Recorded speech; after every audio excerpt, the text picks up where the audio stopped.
Bismillahirrahmanirrahim. Assalamualaikum warahmatullahi taala wabarakatuh. Alhamdulillahirabbil alamin wassalatu wassalamu ala asyrafil mursalin sayyidina Muhammadin wa ala alihi wa sahbihi ajmain. Alhamdulillah, temu kita lagi untuk kuliah pada minggu ni. Jadi untuk kali ini kita akan membicarakan berkaitan dengan tajuk kontrak jual beli ataupun kontrak muawadah, iaitu kontrak pemberian dengan balasan. Okey, jadi dalam kontrak jual beli ini, yang pertama sekali kita nak lihat dahulu berkaitan dengan konsep kontrak, supaya bila kita faham berkaitan dengan apakah yang dimaksudkan dengan kontrak berserta dengan rukun dan juga syarat dia, jadi mudah untuk kita nak memahami kontrak-kontrak yang akan kita sentuh pada minggu ni, iaitu yang pertama ialah kontrak jual beli. Kontrak jual beli ini maksudnya kontrak jual beli biasalah, yang mana yang biasa yang kita buat di kedai, iaitu kita beli barang dan kita bayar dengan bayaran cash. Kemudian yang kedua, kontrak BBA ataupun nama yang panjang baik bisaman ajil, jual beli dengan harga bertangguh. Kemudian yang ketiga ialah kontrak as-salam, iaitu jual beli as-salam. Jadi kalau kita lihat ketiga-tiga kontrak ini adalah di antara kontrak yang biasa dilakukan oleh orang ramai. Jadi sebab tu dalam silibus kita fokus kepada kontrak yang biasa yang kita akan buat, supaya apabila kita telah bekerja nanti, jadi mungkin kita akan buat kontrak untuk pembelian rumah, untuk pembelian kenderaan. Jadi kita tahu kontrak yang macam mana yang sepatutnya kita ambil, dan kita juga dapat mengenal pasti kenapa perlu kita mengambil kontrak yang berasaskan kepada Islam, dan kenapa kita diharamkan untuk kita mengambil pinjaman yang berasaskan kepada kontrak konvensional. Okey. Jadi yang pertama sekali kita lihat dahulu apakah yang dimaksudkan dengan kontrak. Ini kita belum masuk lagi kontrak jual beli, tetapi kita nak lihat tentang konsep kontrak terdahulu. Okey, jadi kontrak itu apa? Kontrak itu kalau kita lihat dari segi bahasa, ianya merujuk kepada satu simpulan, iaitu menyimpul benda yang berasingan menjadi satu. Kemudian kalau kita lihat pula dari segi syarak, kita boleh katakan bahawa kontrak itu adalah merupakan satu ikatan di antara lafaz tawaran ataupun ijab dan juga lafaz penerimaan, iaitu qabul, mengikut apa yang disyaratkan, yang akan melahirkan kesan dari segi undang-undang terhadap perkara yang dikontrakkan. Jadi kalau kita lihat di sini bahawa kontrak, kita boleh katakan ia adalah merupakan suatu ikatan di antara dua pihak ataupun di antara beberapa pihak yang melakukan kontrak, yang mana dalam kontrak tersebut perlu ada lafaz ijab, lafaz offer ataupun tawaran. Kemudian ianya akan disusuli dengan lafaz qabul, iaitu lafaz penerimaan. Okey. Jadi contohnya macam kita katakan saya jual. Jadi itu kita boleh katakan sebagai lafaz ijab, iaitu orang yang mula-mula hendak mengemukakan hajat untuk melakukan sesuatu kontrak. Dan selepas kita kata saya jual, kemudian disusuli dengan perkataan saya terima, iaitu lafaz qabul, yang mana ianya akan melahirkan kesan. Jadi apabila berlaku kita katakan timbal balas ini, offer ataupun ijab dengan qabul ini, maka dia akan melahirkan kesan yang sah di sisi hukum syarak terhadap perkara yang dikontrakkan, iaitu kalau kita buat kontrak jual beli, bermaksud barang itu pada asalnya merupakan milik penjual, maka kesan yang akan lahir ialah barang itu telah berpindah milik daripada milik penjual kepada milik pembeli. Maka pembeli pun juga asalnya duit itu merupakan kepunyaan pembeli. Jadi apabila dia buat kontrak jual beli, maka dia telah melahirkan kesan, iaitu telah berlaku perpindahan duit daripada milik pembeli kepada milik penjual. Okey. Dan kita lihat pernyataan kontrak boleh berlaku melalui beberapa cara. Yes, iaitu kita lihat kebiasaannya kita menyatakan kontrak dengan cara perkataan, dengan kita mengucap perkataan saya jual, saya beli, saya sewa, saya gadaikan dan sebagainya. Yang kedua, ia juga boleh berlaku secara perbuatan. Maksudnya kita tidak buat mengikut, kita tidak, orang kata apa, kita tidak lafazkan. Kalau perbuatan ni macam kita kadang-kadang kita pergi ke Tesco, kita pergi dekat Pasaraya, jadi kita pun ambil troli, kemudian kita pun beli barang, kita masukkan barang, dan bila kita sampai dekat kaunter tu pun kita keluarkan barang, dan barang kita pun di scan dan sebagainya. Jadi kita pun nampak dekat mesin tu dia punya jumlahnya berapa, kita pun keluarkan duit dan kita ambil barang tanpa sepatah perkataan. Jadi yang tu kita sebut sebagai kontrak secara mu'atah ataupun secara perbuatan. Jadi kita tak adalah sebut saya jual, saya beli, ataupun menggunakan bahasa isyarat. Kita gunakan bahasa isyarat, tapi kalau kita boleh cakap dan kita mengada-ngada nak pakai bahasa isyarat, yang ni juga akan membawa kepada ketidaksahan kontrak tersebut.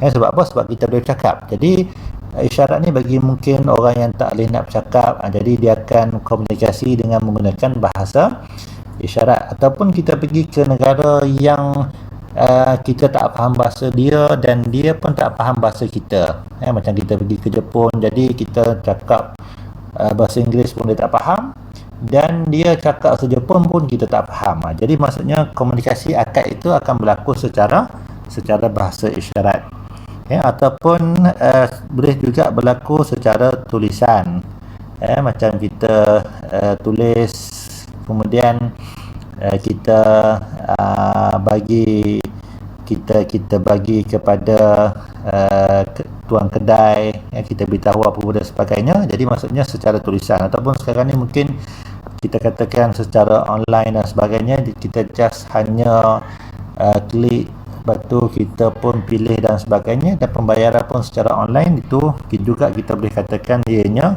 berlaku secara tulisan. Okey, kemudian perkara yang paling asas dalam kontrak ialah rukun. Okey, jadi kalau kita lihat kepada rukun kontrak, dia tak akan lari daripada tiga ni. Apa sahaja rukun yang akan kita belajar, dia tak akan lari daripada tiga rukun asas ini. Kalau tak silap, pada minggu lepas kita dah sentuh kontrak tabarruk, iaitu kontrak yang kita boleh katakan pemberian tanpa balasan. Jadi kalau kita lihat dalam kontrak, contohnya macam hibah ataupun macam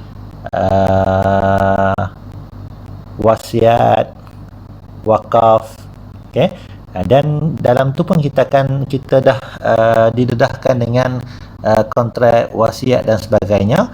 Jadi ia adalah merupakan sesuatu yang kita katakan dia tak akan lari daripada tiga rukun ini. Cuma kalau kita lihat kepada rukun dalam kontrak tabarruk, macam wasiat ke, hibah ke, dia kalau kita lihat yang basicnya 3, dia akan menjadi 4. Okay? Sebab apa? Sebab dalam kontrak tabarruat ini, dia kita katakan contohnya kalau kita lihat yang pertama sirah. Sirah sama je. Okay? Maksudnya dalam kontrak tabarruat pun dia ada sirah dia. Kemudian yang kedua subjek akad. Subjek akad maksudnya benda yang dijadikan sebagai subjek akad. Kalau dalam kontrak tabarruat, subjek akad akan ada satu sahaja.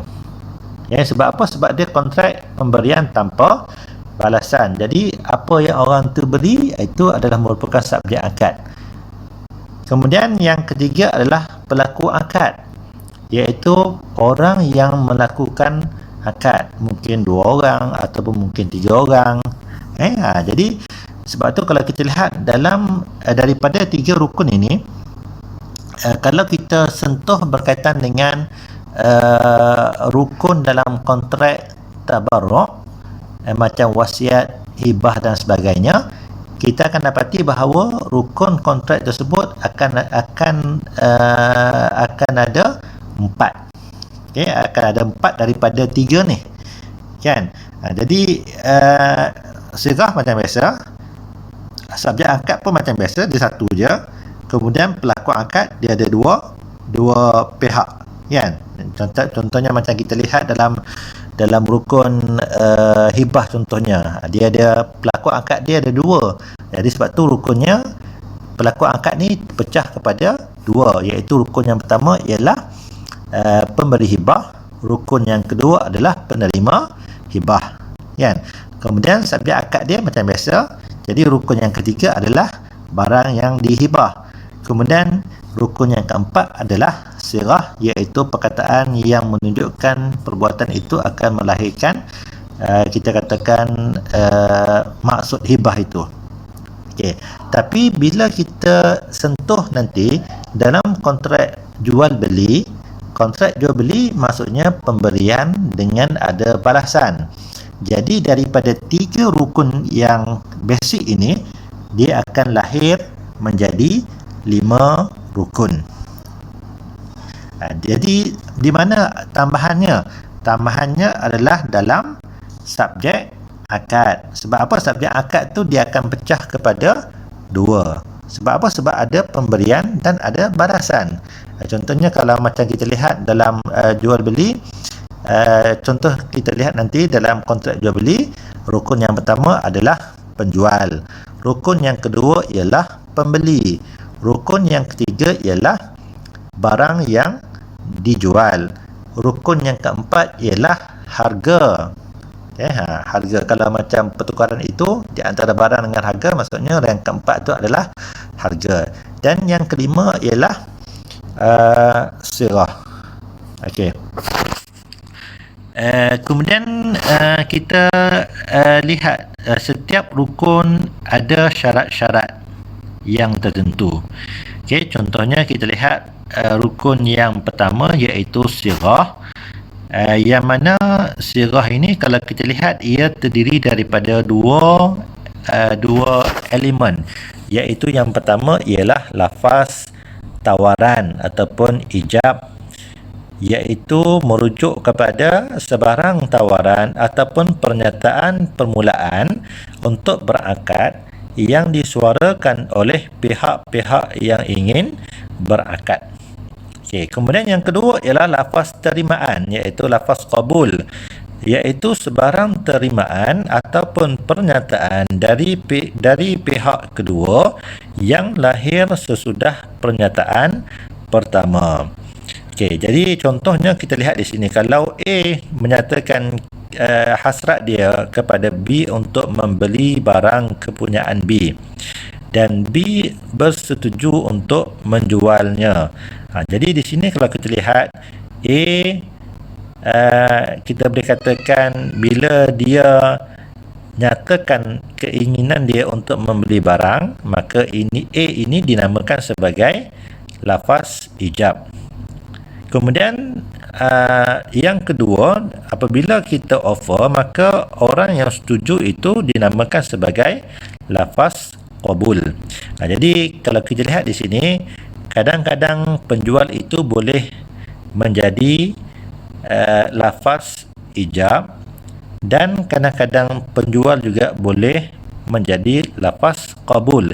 Yang penting kita tengok siapa yang memulakan hasrat untuk melakukan jual beli itu, maka dia dianggap sebagai lafaz ijab. Contohnya kalau macam saya sebagai penjual, saya lafazkan saya jual ikan ini dengan harga RM15.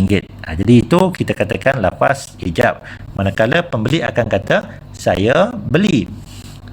Ataupun kalau pembeli yang mula dulu, dia sebut saya beli ikan ini dengan harga RM15, maka pembeli itu dianggap sebagai lafaz ijab. Manakala penjual pula dia akan kata saya jual. Jadi perkataan saya jual itu dianggap sebagai lafaz terimaan. Okey,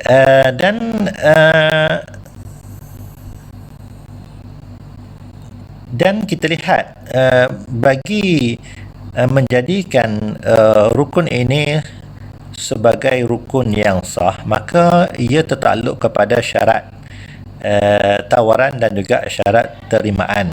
Okay?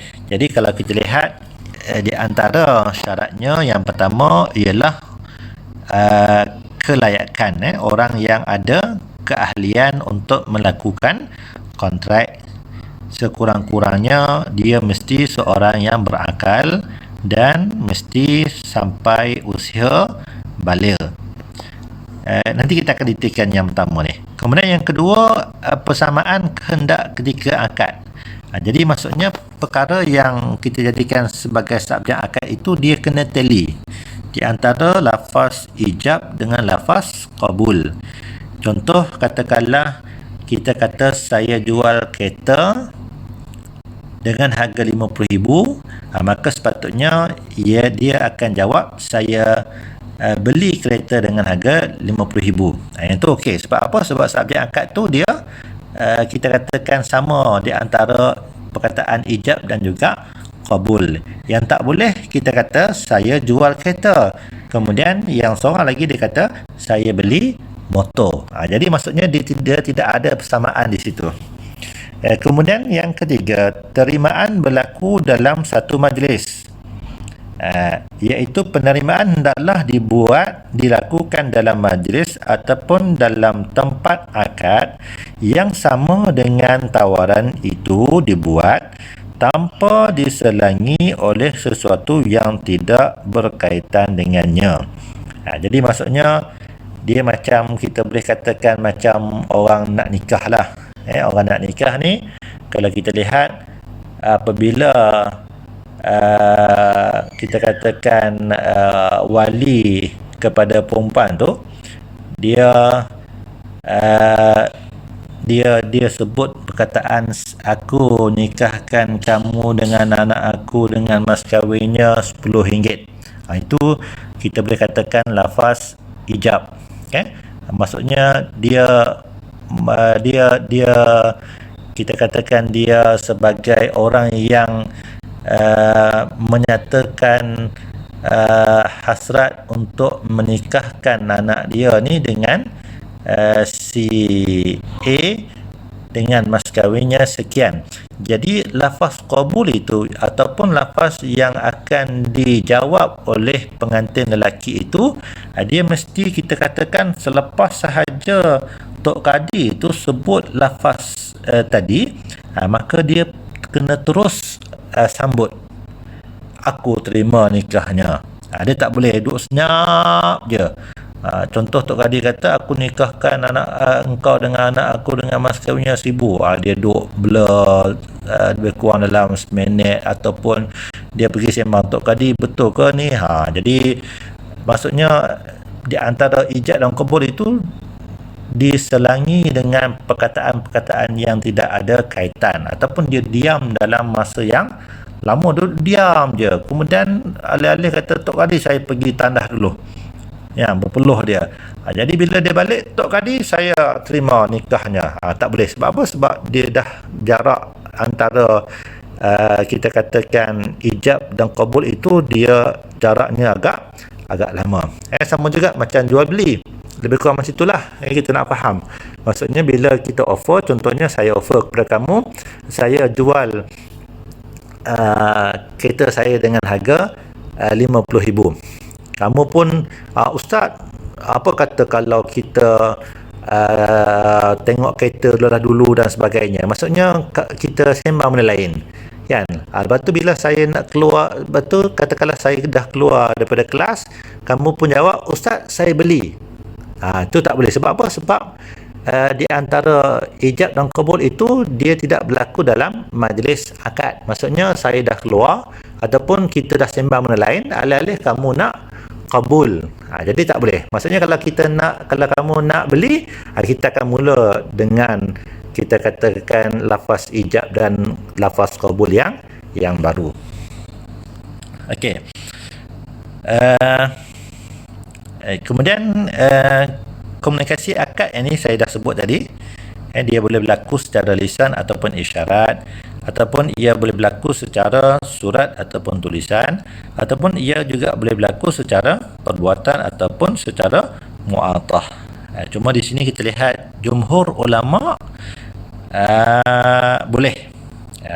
Jumhur ni maksudnya majoriti ulama mengatakan sah jual beli secara perbuatan. Tetapi kita lihat Imam Syafi'i, bagi Imam Syafi'i maksudnya kalau jual beli secara mu'atah tu tidak sah. Sebab apa? Sebab dalam kita lihat dalam mengikut pandangan Imam Syafi'i, jual beli mesti dengan lafaz, mesti dengan perbuatan, tak boleh dengan isyarat. Okey, tapi disebabkan kita lihat uruf ataupun kebiasaan menjadi amalan di negara kita, jual beli ini secara perbuatan, maka lebih memudahkan kita dengan kita mengambil pandangan daripada majoriti para ulama. Kemudian yang kedua, rukun yang kedua ialah subjek akad. Wujudnya benda ataupun perkara yang hendak dijadikan sebagai subjek akad. Maksudnya subjek akad itu kena ada lah, kena ada. Kemudian ianya boleh berlaku dalam pelbagai bentuk, antaranya dalam bentuk material seperti akad jual beli. Subjek akad ni dia boleh dalam pelbagai bentuk. Yang pertama dalam bentuk yang kita katakan yang boleh kita nampak, yang boleh kita sentuh, macam kita katakan meja, kursi, pen dan sebagainya, itu kita anggap sebagai subjek akad. Dan ia juga boleh berlaku dalam bentuk manfaat. Kalau dalam kontrak ijarah, sewa, maka subjek akadnya ialah manfaat. Sebab apa? Sebab satu pihak dia akan dapat manfaat untuk gunakan kereta, dapat manfaat untuk duduk di rumah tu dan sebagainya. Dan ia juga boleh dalam bentuk kerja seperti apa? Seperti upah ataupun wakalah. Kalau macam kita lihat dalam kontrak ijarah pun dia ada juga subjek akadnya, antaranya adalah upah, ujrah. Ataupun kalau kita lihat kepada kontrak wakalah, kita mewakilkan orang, maka subjek akadnya adalah wakil itu ataupun perwakilan itu. Dan kita lihat di antara syarat subjek akad, yang pertama, barang yang hendak dijadikan subjek akad hendaklah tidak bercanggah dengan hukum syarak. Maksudnya tak boleh kita nak jual beli bangkai babi dan sebagainya. Yang kedua, benda itu kena ada semasa akad. Jadi maksudnya benda itu kena ada, tetapi ia bukan merupakan syarat mutlak dalam semua akad. Maksudnya taklah semua kontrak memerlukan kepada barang itu perlu ada semasa akad. Contohnya kalau macam tempahan. Jadi tempahan ni biasanya barang tu belum ada. Okey, kita sambung. rukun yang ketiga, iaitu pelaku akad. Aqidah ni ataupun pelaku akad lah, pihak-pihak yang melakukan akad ataupun dua pihak yang melakukan akad. Iaitu pelaku akad ni terdiri daripada dua pihak. Yang pertama, pihak yang membuat tawaran, dan yang kedua adalah pihak yang menerima tawaran. Jadi maksudnya kedua-dua pihak ini mestilah orang yang ada keahlian untuk melakukan sesuatu kontrak. Okey. Di sini kalau kita lihat, kelayakan menurut istilah fiqh terbahagi kepada dua, iaitu yang pertama kelayakan untuk menerima, dan yang kedua ialah kelayakan untuk melaksana. Okey. Maksudnya kelayakan untuk menerima maksudnya nak terima, yang kedua ni nak laksana. Okey. Seseorang yang layak untuk menerima segala hak dan juga tanggungjawab syarak. Dan asas kelayakan ini ialah manusia yang hidup. Jadi maksudnya untuk menerima segala taklifan, segala tanggungjawab syarak, sekurang-kurangnya kita katakan paling minima asas kelayakan ini adalah kehidupan. Maksudnya hidup. Kalau untuk melaksana, iaitu kelayakan untuk melaksanakan ataupun menunaikan segala hak dan juga tanggungjawab yang diberikan, yang dipertanggungjawabkan oleh syarak ke atasnya. Maksudnya seseorang yang kita katakan seseorang yang hendak melakukan sesuatu perkara, jadi asas kelayakannya ialah berakal dan juga mumayyiz. Okey. Jadi kita akan detailkan, dan kedua-duanya ini kalau kita lihat terbagi kepada dua, iaitu yang pertama kelayakan sempurna, dan yang kedua ialah kelayakan tidak sempurna. Okey, kita akan detailkan satu persatu. Pembahagian di atas, pembahagian tadi berdasarkan kepada proses dan juga perkembangan umur manusia. Dan kita lihat terdapat 4 perkembangan hidup yang dilalui oleh setiap manusia, iaitu kita lihat yang pertama peringkat janin. Peringkat janin. Jadi kalau kita lihat di peringkat janin, mendapat kelayakan untuk menerima tetapi secara tidak sempurna. Jadi kalau kita lihat di peringkat janin ni, maksudnya seseorang yang masih lagi berada di alam rahim. Okey, jadi kalau kita lihat bayi yang masih lagi berada dalam perut ibu dia, adakah dia mempunyai kelayakan untuk menerima? Jawapannya ya. Okey, maksudnya bayi yang berada dalam perut ibu, dia mempunyai kelayakan untuk menerima, tetapi tidak secara sempurna. Maksudnya apa? Maksudnya janin ni, bayi ni, dia boleh terima beberapa perkara, dan ada beberapa perkara dia tak boleh terima. Yang tu yang dikatakan sebagai dia memiliki kelayakan untuk menerima tetapi tidak secara sempurna. Maksudnya ada benda yang dia boleh terima dan ada benda yang dia tak boleh nak terima. Okey, contoh kita katakan yang dia boleh terima, antaranya menerima pusaka. Menerima pusaka. Contohnya kita katakan ayah dia mati. Ayah dia mati, dan ketika mana ayah dia mati, isteri si mati tadi dia sedang mengandung.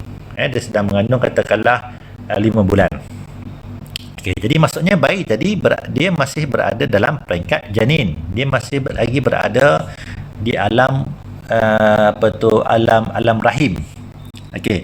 Jadi adakah bayi ini yang sedang berada dalam perut ibu berhak ke atas harta si mati tadi ataupun harta ayah dia? Maka jawapan dia ialah ya, dia berhak untuk menerima pusaka ayah dia apabila dia lahir nanti. Jadi maksudnya bahagian bayi tadi dia ada hak. Jadi maksudnya bila kita nak kira pusaka nanti, maksudnya kita kena mengambil kira anak si mati tadi yang sedang berada dalam perut ibu dia. Jadi dia berhak. And kalau dia katakanlah 5 bulan, kemudian 8 bulan dia mati dalam perut, jadi maksudnya dia tak dapat lah. Sebab apa? Sebab dia mati. Tapi kalau dia lahir secara hidup, maka dia ada hak. Yang penting hak itu wujud ketika mana ayah dia mati dan dia masih berada dalam perut ibu. Yang penting dia ada hak untuk terima pusaka itu. Okey, boleh ataupun wasiat. Boleh juga kita wasiat. Aku wasiatkan kalau aku mati nanti, rumah ni aku nak bagi kepada anak yang sedang kau kandung. Jadi maksudnya kita wasiat kepada bayi yang sedang berada di peringkat janin tadi. Jadi boleh tak? Tak ada masalah, boleh terima. Kemudian dia tidak boleh menerima hak-hak yang memerlukan jawapan penerimaan seperti hibah dan juga hadiah. Yang itu tak boleh. Macam kita nak hibahkan sesuatu kepada bayi yang sedang berada dalam perut ni, itu tak boleh. Okay? Kena tunggu dia lahir dulu baru kita boleh bagi hadiah kat dia. Okay. Kemudian kelayakan untuk melaksana tak adalah. Sebab tu kita lihat kelayakan untuk melaksana dia lebih ketat dan lebih berat. Sebab apa? Sebab kita nak buat sesuatu benda tu, kita nak laksanakan sesuatu benda itu, maka dia punya syaratnya lebih ketat berbanding kalau orang yang nak terima. Jadi orang nak laksanakan syaratnya lebih ketat daripada syarat orang yang nak terima. Okay? Sebab tu kelayakan untuk melaksana tak adalah. Sebab apa? Sebab dia nak cakap pun tak boleh, kan? Sebab dia berada di alam yang lain, bukan alam dunia. Okay, kemudian yang kedua, peringkat mula dilahirkan. Okay, kita lihat di sini dia memiliki kelayakan untuk menerima secara sepenuhnya. Jadi maksudnya apa sahaja kontrak dia boleh terima. Kita nak bagi hadiah kat dia boleh, kita nak sedekah kat dia pun boleh. Tapi maksudnya penerimaan itu akan kita katakan segala apa yang diserahkan kepadanya akan dipertanggungjawabkan kepada wali dia ataupun penjaga dia untuk menjaga harta tersebut sampailah dia besar nanti. Okey. Jadi maksudnya kalau orang bagi duit, kita sebagai mak ayah ni kita kena simpankan duit tu, buka akaun dekat bank dan kita masukkan duit itu dalam akaun bank dia. Sebab apa? Sebab dia merupakan hak bayi tersebut. Tak boleh pula kita nak ambil. Sebab orang bagi duit dekat dia. Jadi maksudnya itu merupakan hak bayi tadi yang dah lahir tadi. Sebab dia ada kelayakan, dia ada keahlian untuk menerima duit tadi. Cuma kita katakan ayah dia lah sebagai wasi, sebagai pemegang amanah terhadap harta yang kita katakan yang menjadi milik bayi tadi, sampailah dia besar. Kemudian kelayakan untuk melaksana segala hak dan tanggungjawab tak ada. Jadi kalau dia nak buat sesuatu perkara, dia tak boleh, tak boleh. Sebab apa? Sebab dia tak reti apa. Okey. Kemudian yang ketiga, peringkat mumayyiz. Okey, mendapat kelayakan untuk menerima. Okey, itu setelah. Okey, tak ada apa tu. Sebab apa? Sebab yang tadi pun boleh, yang ni lagilah boleh. Tetapi kelayakan untuk melaksana ada, tetapi tidak secara sempurna. Tapi untuk dia nak buat sesuatu perkara, untuk dia nak laksanakan sesuatu kontrak, boleh. Tetapi tidak secara sempurna. Maksudnya ada benda yang boleh, ada benda yang tak boleh. Antaranya, dia tidak boleh bertindak sendirian pada perkara yang merugikan seperti beri sedekah, hadiah dan lain-lain. Macam mumayyiz ni, kalau kita lihat, mungkin kita boleh katakan peringkat budak-budak sekolah rendah lah. Budak darjah 1, darjah 2, darjah 3, tu kita boleh katakan peringkat tu. Okay, jadi dia kita katakan dia tidak boleh bertindak bersendirian pada perkara yang merugikan. Contohnya dia beri hadiah, katakanlah sambutan hari guru, sambutan hari guru. Katakanlah kita ni mengajar sekolah rendah, darjah 1 pula tu, kan. Jadi bila tiba hari guru ni berapa bulan lah, 15 Mei rasanya kan, 15 ke 16 Mei. Kita pun buat sambutan hari guru, dan biasalah hari guru ni lah yang paling dinanti-nantikan oleh para guru. Sebab apa? Nak dapat hadiah. Okey. Jadi kita pun biasanya sambutan hari guru ni kan ada majlis kan. Bila dalam majlis tu pun anak-anak murid kita bagi hadiah kat kita. Okay, kita pun usung hadiah tu sampai 2 guni. Kan, banyaknya hadiah kita dapat ni. Sebab tu kalau mengajar sekolah rendah ni seronok. Sebab apa? Sebab biasanya hadiah ni dapat banyak berbanding kalau mengajar sekolah menengah biasanya kurang sikit. Kalau peringkat universiti memang 1 pun tak dapat. Sebab saya pernah mengajar sekolah rendah, jadi biasanya hari guru tu memang balik penuh bonet kereta lah. Okey. Balik rumah kita pun buka satu-satu, ada yang pen, ada yang mungkin bunga dan sebagainya. Alih-alih satu bungkusan tu kita buka tengok jam. Ya, tengok jam. Jam pula bukannya jam cikai, bukan jam murah, tengok jam wow, Rolex. Kan? Maksudnya kalau Rolex ni maksudnya harga mungkin beribu-ribu. Ya, kita kat situ kita dah kena ada rasa syak lah. Ya, tak boleh kita kata oh alhamdulillah dapat jam Rolex ni, kan. Kat situ kita kena ada langkah hati-hati. Sebab apa? Sebab mungkin yang bagi itu budak-budak yang dalam kategori memayis. Jadi maksudnya dia ada kelayakan untuk melaksana tetapi agak terbatas, kan, terutama kepada perkara-perkara yang boleh mendatangkan kerugian. Jadi kita kena tanya dulu. Mungkin kita telefon ayah dia dulu, telefon kita kata anak pakcik ni ada bagi, anak encik ni ada bagi jam kat saya ni. Cuma saya agak muskil lah sebab saya dapat jam Rolex. Lepas tu ayah dia kata patutlah aku cari sampai ke sudah tak jumpa. Dia pun cerita rupanya anak dia ambil jam ayah dia, kemudian dia bungkus, dia bagi hadiah dekat kita, kan. Ayah dia puas cari sehari semalam, cari tak jumpa jam tu. Rupanya anak dia ambil, jadi anak dia tak tahu apa, kan. Biasalah tak tahu apa, dia ingat jam biasa je, jadi dia ambil, dia pun bagi kat guru dia. Jadi maksudnya dia tak boleh lah macam tu. Maksudnya kita kena pulangkan balik lah, sebab kontrak ataupun pemberian itu dilakukan oleh mereka yang tidak ada keahlian, melainkan kalau diizinkan oleh wali dia. Okey.